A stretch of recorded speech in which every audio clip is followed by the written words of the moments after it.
हाती तो योग राज्य साधनांची लगबग कैसी केली याहुनी करावे विशेष श्री शंभो शिवजातस्य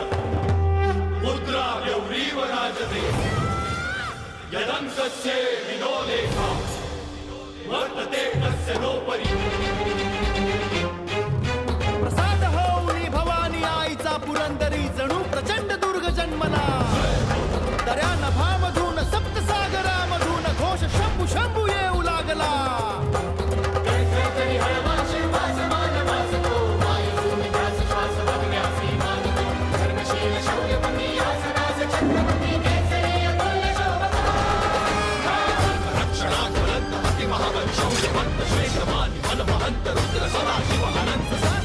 कीर्तिमंत शौर्यवंत राजसी कुशाग्र बुद्धी